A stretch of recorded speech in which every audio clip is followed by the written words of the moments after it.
واقع افتخار کا مقام ہے اور جگہ ہے کہ ایک مختصر سا تعارف، اتنے اچھے کام ہو رہے ہیں تو ایک مختصر سا تعارف مدرسے کا کرایا جائے۔ مدرسے کا جو یوم تاسیس ہے وہ 17 ربیع الاول اور تقریباً 1333 ہجری 1332 ہجری ہے 1332 ہجری کہ اسے 100 کچھ سال اب ہو چکے ہیں ہمارے مدرسے میں۔ اور انگلش کے اعتبار سے اگر دیکھیں تو 5 فروری 1914 کو حضرت آیت اللہ سید صدق نبی صاحب قبلہ نے اس وقت اس مدرسے کو تاسیس کیا تھا کہ جب یہاں جہل کی تاریکیاں اپنے دامن کو پسارے ہوئے تھے۔ اس وقت علم کی شمع روشن کرنا واقعی بہت سخت کام تھا، وہ بھی ایک گاؤں دیہات میں۔ شہروں میں ایسے کام کرنا آسان ہوتا ہے، لیکن گاؤں دیہات میں ایسے کام کی شروعات کرنا اس کے لیے بڑا حوصلہ اور ہمت چاہیے ہوتی ہے۔ صدق نبی صاحب اللہ نے اس زمانے میں اس ادارے کو قائم فرمایا اور اس ادارے نے مستقل اپنے خدمات انجام دی۔ بہترین عالم دین اس زمانے سے تربیت ہوتے رہے۔ خود اسی زمانے میں ہماری جو مختصر سی کتاب گزشتہ سال شائع ہوئی ہے، ہم نے اس زمانے میں جو علماء تشریف لاتے تھے امتحان لینے کے لیے، علماء لکھنؤ سے تشریف لاتے تھے۔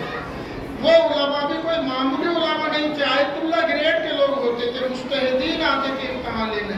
اور اس کے بعد جب وہ اپنے نظریات لکھ کے جاتے تھے تو اس سے مدرسے کی اہمیت کا بھی پتہ چلتا ہے اور صدق نبی صاحب قبلہ کی جافشانیوں کا بھی اندازہ ہوتا ہے کہ کتنی انہوں نے قربانیاں اور محنتیں کی۔ اس کے بعد صدق نبی صاحب قبلہ جب دیکھا کہ مخارج مدرسے کے پوری طریقے سے تعمیر نہیں ہو پا رہے ہیں تو علی گڑھ مسلم یونیورسٹی میں ڈین کے عہدے پر فائز ہوئے۔ وہ واقعہ آپ کو یاد ہے کہ جب انٹرویو کے لیے گئے اور کس طریقے سے وہ کھڑا ہو گیا اور اس سے پوچھا گیا کہ کیوں کھڑا ہو گیا، کہ اسٹوڈنٹ کی طرح سے جاتا ہے آدمی جب انٹرویو دینے جاتا ہے، تو اس نے کہا کہ جیسے ہی یہ تشریف لائے مجھے ایسا لگا کہ حضرت عیسیٰ مسیح تشریف لے آئے۔ یہ معمولی بات نہیں ہے۔ ہمارے نبی صلی اللہ علیہ وآلہ وسلم نے فرمایا تھا علماء امتی کا انبیاء بنی اسرائیل، میری امت کے علماء بنی اسرائیل کے انبیاء کی طرح سے۔ واقعی ان علماء کا وجود ہے کہ اس عصر غیبت میں خصوصاً ہم لوگ ہدایت کے راستے پر باقی ہیں۔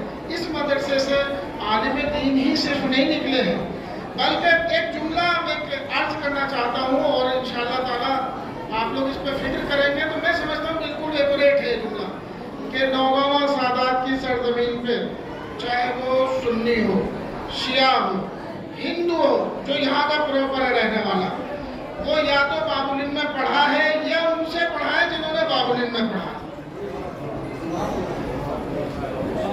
یہ اگر آپ تاریخ دیکھیں گے اس کی تو باب العلم کی اتنی خدمات ہیں، اور یہاں سے نکل کے کتنے لوگ ڈاکٹر بنے، کتنے لوگ انجینئر بنے، کتنے لوگ فوج میں گئے، کتنے لوگ مدرسین اور معلمین کا بہترین خدمت انجام دے رہے ہیں، کتنے لوگ ریٹائرڈ ہو گئے، دنیا سے چلے گئے، کتنے لوگ ادیب اور شاعر بنے، بہترین شاعر، بہترین ادیب اس مدرسے سے نکل کے بنے لوگ۔ تو ہمارے مدرسے کی خدمات ایک طرف نہیں صرف علم دین کی طرف، بلکہ ان تمام علوم میں اس مدرسے کی خدمات ہے کہ جن کی ایک انسان کو ضرورت ہوتی ہے علمی اعتبار سے۔ تو اس مدرسے نے الحمدللہ بہت ترقی کی اور آج الحمدللہ مولانا مسعود صاحب اللہ کی سرپرستی میں یہ کارواں رواں دواں ہے، اور اس کا فرق جتنا آپ سمجھ سکتے ہیں اور کوئی نہیں سمجھ سکتا کہ 10-12 سال میں جب سے مول صاحب مدیر ہوئے ہیں تو کتنا ڈیولپ ہوا ہے مدرسہ، کتنی اس نے ترقی حاصل کی ہے۔ اور اس کام کے لیے مولانا کی مدیریت کے علاوہ میں سمجھتا ہوں کہ تمام اساتذہ، تمام اراکین جو بھی اس مدرسے سے محبت کرنے والے ہیں، ان سب کا بھی اہم رول رہا ہے، اور جن لوگوں نے مالی مددیں کی ہیں ان کا بھی اہم رول رہا ہے۔ اور خصوصاً تعلیمی میدان میں بہت سارے لوگ ہیں کہ انہیں مستقل ہم و غم ہے کہ کسی طریقے سے ہمارا شعبہ پرائمری ڈیولپ کر جائے، کسی طریقے سے ہمارا مولویت والا حصہ ڈیولپ کر جائے، تو سب اس میں محنت کرتے ہیں۔ خصوصاً جناب شکیل صاحب واقعی محنت کرتے ہیں، جناب علی عمران جگنو صاحب وہ بہت زیادہ محنت کرتے میں کسی بھی طریقے سے آگے بڑھ جائے. اور ان کے علاوہ بہت سارے افراد ہیں کہ جن کا نام میرے ذہن میں نہیں ہے، لیکن وہ سب آج تشکر اور قدردانی کے مستحق ہیں. ان سب کے ساتھ خصوصاً شعبہ پرائمری کے جو ہماری اساتذہ ہیں، جو ہماری مدرسات ہیں، انہوں نے واقعی بہت محنت کی ہے اور بچوں کو یہاں تک اوپر لانے میں بہت خدمات انجام دی ہیں. ان کے علاوہ جو مدرسین ہیں ہمارے شعبہ پرائمری کے، جناب حسین عباس ہمایوں صاحب ہیں، جناب علی حیدر صاحب ہیں، اور دیگر اساتذہ جن کے نام اس کے سب کے لیے مناسب نہیں ہے کیونکہ وقت کم ہو رہا ہے، ان سب نے بہت خدمات انجام دیے کہ یہاں تک پہنچا ہے. آج نوگاما سعادات میں شعبہ پرائمری پابلم کا نمبر 1 ہے.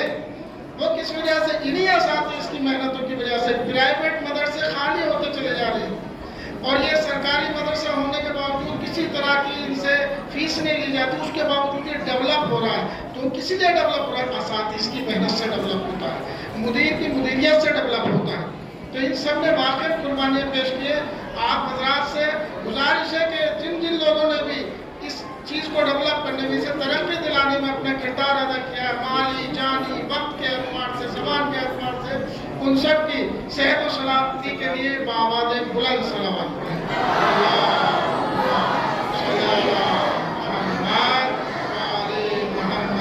اور یہ خدمت صرف ہماری قوم کی یہ خدمت نہیں ہے، بلکہ بچے اگر پڑھے لکھیں گے تو وہ ملک کی خدمت کریں گے، وہ ہمارے ملک کی ترقی میں اپنا کردار ادا کریں گے. اور اب وقت ہو گیا ہے ایک بہترین ترانہ ملک کے لیے ہمارے بچے پیش فرمائیں گے. اے وطن ہم کو تیری قسم. میری گزارش ہے شعبہ پرائمری کے ان بچوں سے کہ جنہوں نے ترانہ آمادہ کیا ہے، اے وطن ہم کو تیری قسم. آپ حضرات ان بچوں کے استقبال میں، ان کی صحت و سلامتی کے لیے بآواز بلند صلوات.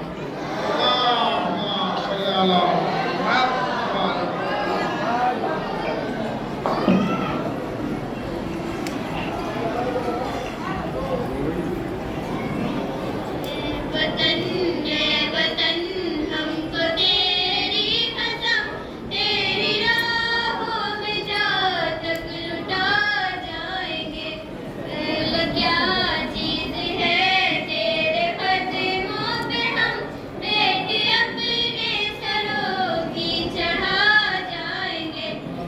وطن